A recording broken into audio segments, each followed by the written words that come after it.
கவிதைகள், கட்டுரைகள், கதைகள் எல்லாம் சொல்கின்றன உண்மைகள். ஒரு புத்தகம் ஒரு புதிய பயணம், உன்னை மாற்றும் அதிசய அனுபவம். புத்தகம் என்பது தோழனாம், போதும் ஒரே நிமிடம் பாடலாம். வாசித்து வளர்ச்சி காணும் வாழ்வே, விடியலால் இன்னும் மொழி நிழல் போல். புத்தகங்கள் பேசும் போது புதுமைகள் பிறக்கும் தேடி, ஒவ்வொரு பக்கத்திலும் நிறைந்து உலகத்தை காட்டும் மொழியே படிக்கின்ற ஒவ்வொரு வரியும் பார்வையை விரிவிக்கும் செல்வம். கண்கள் ஓயாது ஓடும்போது கற்பனை குயில்கள் கூவும், படித்தால் பதில்கள் பெருகும், பரந்த உலகம் நமதியாகும். புத்தகம் மேடையில் பறப்போம் நாம், புதுமை பாதையில் போவோம் நாம். இந்தியாவில் வாசிப்பு தினம் முதல் முறையாக எந்த ஆண்டு கொண்டாடப்பட்டது? 1996. வாசிப்பு மாதம் எப்பொழுது கொண்டாடப்படுகிறது?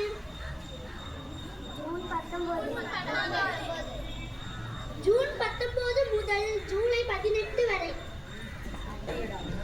உரச உரச குலைவான், பூச பூச நடப்பான், அது என்ன?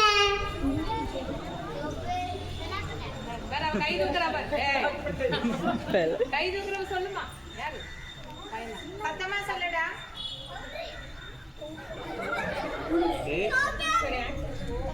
சரி சொல்லுமா சொல்லுமா. ஆன்சர் சந்தனம். விடிய விடிய வேலை செய்பவனுக்கு ஒரு கை சின்னதாம், அது என்ன? விடிய விடிய வேலை செய்பவனுக்கு ஒரு கை சின்னதாம், அது என்ன? Correct answer. கோணலாக இருந்தாலும் குணமும் சுவையும் குன்றாது, அது என்ன? Correct answer.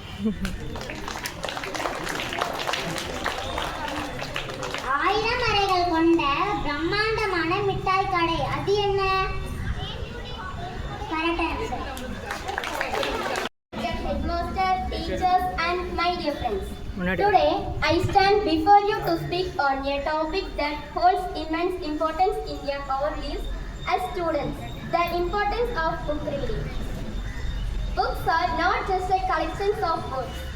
They are gateways to knowledge, imagination and inspiration. In a world filled with distractions like smartphones and social media, reading books helps us focus, think deeply, and expand our minds. For students like us, book reading plays a vital role in shaping our future. Firstly, it improves our language skills, vocabulary, grammar, and comprehension. The more we read, the better we communicate. Secondly, reading builds concentration and patience. Unlike short videos or reels, books require time and focus. The habit trains our mind to concentrate better, which is helpful in our studies and exams. Thirdly, books expose us to new ideas, cultures and perspectives. Whether it's a science book, a history text or a storybook, each one teaches us something valuable beyond the classroom. Fourth, reading develops our critical thinking and creativity. When we read, we imagine characters, predict plots and question what we read. This sharpness our mind make us better thinkers. Let us not forget, reading also provides relaxation and emotional growth. A good book can comfort us in prayers and sometimes even change our outlook life. In conclusion, my dear friends, book reading is not just a hobby. It is a powerful tool for personal and academic growth. Let us make reading is a daily habit. Even 50 minutes a daily can make a big difference. Let us remember the words of Dr. APJ Abdul Kalam, not best two is equal to 100 good friends. Thank you and happy reading. நாராய பணிகர் PN பணிகர் நூலக இயக்கத்தின் தந்தை என்று அறியப்படுகிறார்.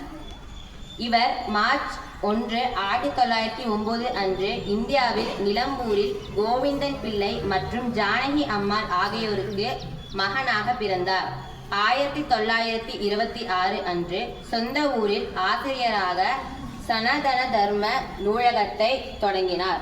1945 ஆண்டு 47 கிராமப்புற நூல்களுடன் திருவிதாங்கூர் கிரந்தசாலா சங்கம் உருவாகுவதற்கு பணிகர் தலைமை தாங்கினார். இந்த அமைப்பின் முழக்கம் படித்து வளருங்கள் என்பது. கேரளா கிரந்தசாலா சங்கம் 1956 ஆண்டு கேரளா கிரந்தசாலா சங்கத்தால் உருவாக்கப்பட்டது. வாசிப்பின் மதிப்பை அறிவதற்கும் வகையில் அவர் கேரளா கிராமங்களுக்கு சென்றார். சுமார் 6000 நூல்களை இந்த வலையமைப்பிற்குள் கொண்டு வருவதில் அவர் வெற்றி பெற்றார். கிரந்தசாலா சங்கம் 1975 யுனெஸ்கோவில் இருந்து கிருத் சகாய விருதை வென்றது. இது 1977 ஆண்டு கேரளா முறைசாரா கல்வி மற்றும் மேம்பாட்டு சங்கம் கினாஃபீடு உருவாகுவதற்கு வழிவகுத்தது. கினாஃபீடு மூலம் கேரளா எழுத்தறிவு இயக்கம் பிறந்தது. கிராமப்புறங்களில் கல்வியை மேம்படுத்துவதில் கவனம் செலுத்துகிறது. இந்த நோக்கம்தான் கேரளாவை இந்தியாவில் முதன்முறையாக உலகளவிய கல்வியறிவு பெற்ற மாநிலமாக மாற்ற உதவியது.